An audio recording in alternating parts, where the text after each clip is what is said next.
If you thought the ongoing tension surrounding Prince Harry and Meghan Markle was starting to quiet down in California, think again. What started out as subtle, passive-aggressive shade over cooking shows, jam jars, and lifestyle branding has officially erupted into an all-out war between two of the most talked-about figures in pop culture today, Meghan Markle and the undisputed queen of American lifestyle, Martha Stewart. Now, whether you love Meghan or dislike her, there's one thing no one can deny. She knows how to generate headlines. But generating headlines and actually building a successful, trusted brand that people want to buy into, those are two completely different things. And as we're witnessing right now, the gap between celebrity hype and real, lasting credibility is becoming impossible to hide. For months, the narrative coming out of Montecito was that Meghan was preparing to revolutionize the lifestyle and culinary space with her new brand, American Riviera Orchard. But when you step into the territory of a titan like Martha Stewart, someone who spent nearly half a century building a legitimate empire from scratch, you better bring real substance to the table. And as Martha Stewart herself recently made clear in interviews that sent shockwaves across the media, she isn't buying into the performance. Even more shocking than Martha's biting remarks is what happened next behind the scenes in the media landscape. The very outlets that Meghan's PR team relied on for years, major U.S. publications like People magazine, did something completely unexpected. They ran Martha's scathing comments without giving Meghan's camp a heads up. No protection, no diplomatic delay. Just raw, unfiltered drama. Why did the press suddenly turn on Meghan? What really happened between her and Martha Stewart behind closed doors? And why does Prince William reportedly view this latest Hollywood fallout as ultimate proof that he was right about Meghan all along? Welcome back to The King. Today, we're unpacking the deep dive into how Meghan Markle's Hollywood dream is facing its harshest reality check yet. To understand why this feud with Martha Stewart is cutting so deep, you have to look at the fundamentally different ways these two women approach their work. Let's be honest for a second. When you tune into a cooking show featuring someone like Martha Stewart or Mary Berry, what are you actually watching? You're watching decades of genuine hands-on experience. You see the prep work. You see the messy parts. You see someone who can take a raw potato, chop it up, build a shepherd's pie from scratch, and explain the exact chemistry of why the crust turns golden brown. There's an undeniable passion that transmits right through the screen. You trust them because you know they've put in the hours. Now take a look at Meghan Markle's attempts at lifestyle and culinary content over the past couple of years. Critics, industry insiders, and everyday viewers instantly noticed a stark contrast. Where is the actual cooking? In almost every preview or clip released, Meghan isn't showing you how to build a recipe from the ground up.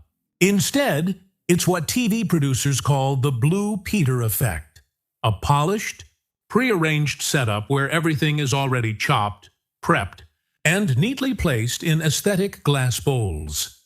You see a brief shot of someone gently stirring a pot or chopping an onion with questionable technique, and then magic. Here's one I made earlier. It feels less like a passion project and more like a carefully staged photo shoot designed to look like a lifestyle show, and that is precisely where the friction lies. Martha Stewart didn't become a household name by looking pretty in a kitchen. She built an empire by being a master of her craft. When someone who spent 40 years mastering home economics sees a former actress playing the role of a domestic guru for Netflix cameras, sparks are bound to fly. Martha Stewart's subtle jabs weren't just random insults. They were a defense of her life's work. She essentially signaled that you cannot simply purchase or manufacture decades of lifestyle authority overnight just because you married into a royal family. And for the American public, who value hard work and authenticity above all else, that distinction hit like a freight train. Now, let's talk about the media element, because this is where the story gets really fascinating from a journalistic standpoint.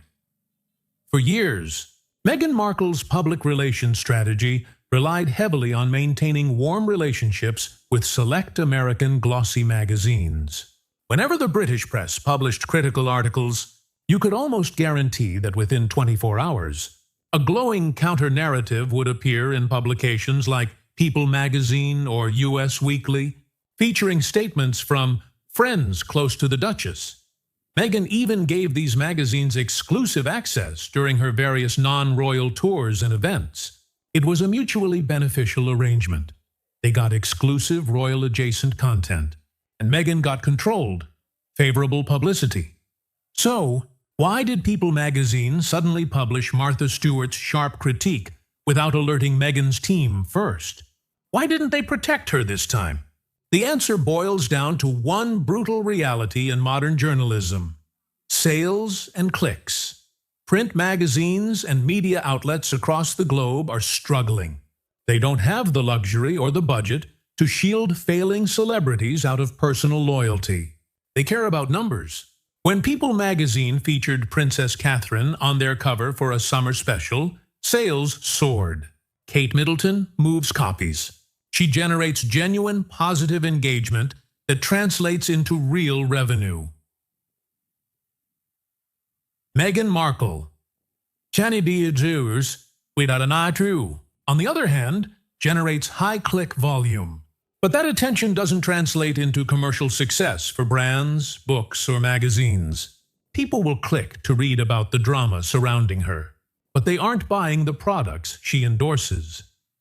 When Martha Stewart sat down for an interview and gave the reporter absolute golden commentary about Meghan, the editors at People faced a choice. Do they call Meghan's PR team to smooth things over and risk losing the scoop? Or do they run the headline as raw and unfiltered as possible to maximize readership? They chose the headline. They realized that the public is far more interested in the clash between a true American icon and a controversial duchess than another sanitized, PR-approved article about Montecito lifestyle tips. This move signaled a massive shift in Hollywood media. Meghan is no longer being treated as protected royalty by the U.S. press. She is now treated as fair game, tabloid fodder, just like any other reality star or public figure. When the Martha Stewart story broke and began circulating worldwide, any seasoned PR expert would have advised Meghan to take a low-profile approach. A polite, humble statement acknowledging Martha's legendary status while quietly refining her own project would have de-escalated the situation immediately. But if we've learned anything about Meghan Markle over the last 6 years, it's that backing down or offering a genuine olive branch is simply not in her playbook. Instead of diffusing the tension, reports surfaced that Meghan's camp fired back, claiming there was a misunderstanding and insinuating that the iconic host was simply confused. By refusing to let the story die, Meghan's team inadvertently turned a one-day news cycle into a weeks-long media circus. This refusal to yield mirrors one of the most defining moments of her public life, the infamous mock curtsy incident in her Netflix docuseries. Do you remember that scene? Meghan sat on a couch next to Prince Harry and exaggeratedly bowed her head to recount her first meeting with Queen Elizabeth II, comparing the ancient royal protocol to something out of a medieval dinner theater. To millions of viewers around the world, and especially to the British public, it felt deeply disrespectful to a monarch who had served her country selflessly for 70 years. Yet, despite global backlash, there was never a clarification, never an apology, and never an acknowledgement of why people felt hurt. There was only a doubled-down stance that the public just didn't understand. The feud with Martha Stewart is following that exact same blueprint. Rather than recognizing the experience and authority of an established figure, the default response is to claim misinterpretation. And just like the mock curtsy, this refusal to show humility is slowly becoming the defining characteristic of the Sussex brand in the eyes of global audiences. While all of this drama plays out in the sun-drenched hills of California, how is the royal family reacting behind the thick stone walls of Kensington Palace and Windsor Castle? According to high-level royal sources and seasoned palace observers, Prince William is watching these developments with a quiet, knowing expression. For William, none of this comes as a surprise. In fact, it is the exact scenario he warned his father, King Charles, and his brother, Harry, about years ago. When Harry first introduced Meghan to the family, William's initial concern wasn't about where she came from. It was about her fundamental understanding of duty, service, and consistency. William saw early on that Meghan viewed public life through the lens of Hollywood celebrity, where success is measured by spotlight, control over media narratives, and immediate personal branding. William knew that the British monarchy operates on the exact opposite principles: quiet service, long-term sacrifice, and prioritizing the institution over personal ego. He predicted that once the glitz and glamour of being working royals wore off, the desire for personal commercial gain would inevitably clash with the duties of the crown. And now, as King Charles observes his daughter-in-law's business ventures stumbling in America, the king is reportedly seeing the wisdom in William's firm stance. For a long time, Charles held out hope for a family reconciliation. He kept photos of Harry on his desk and opened doors for quiet dialogue. But seeing how private family moments and business endeavors are continuously turned into media storylines in the U.S., Charles has aligned himself firmly with William. The boundary has been set. The palace has realized that Prince William was right from day one. You cannot negotiate with an entity that prioritizes personal publicity over family integrity. So, where does this leave Prince Harry and Meghan Markle as they look toward the future? The reality facing the Duke and Duchess of Sussex today is stark. The narrative of being victims of the royal system has expired. The novelty of their exit from the UK has worn off. They are now operating in the brutal, unforgiving arena of American commercial media, where you are only as good as your last successful project. When you take on icons like Martha Stewart, alienate major media partners like People magazine, and remain completely detached from the royal family that gave you your platform in the first place, the runway becomes dangerously short. Patience is wearing thin in Hollywood, just as it did in London. And as Prince William and Princess Catherine continue to build a steady, dignified path toward the throne with their children, the contrast couldn't be clearer.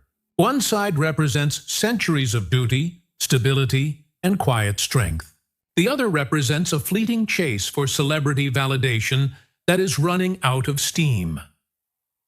History will judge this turbulent chapter of the royal saga. But as the dust settles on this latest Hollywood feud, one thing is abundantly clear.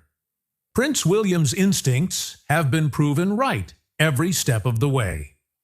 What are your thoughts on this latest fallout? Do you think Martha Stewart's critique of Meghan was justified?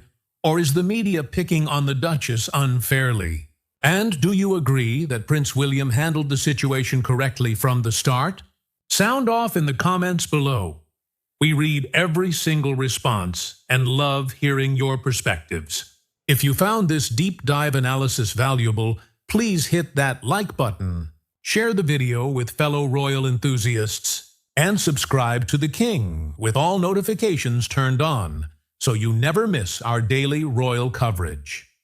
Thank you so much for spending your time with us today, and we'll see you in the very next video.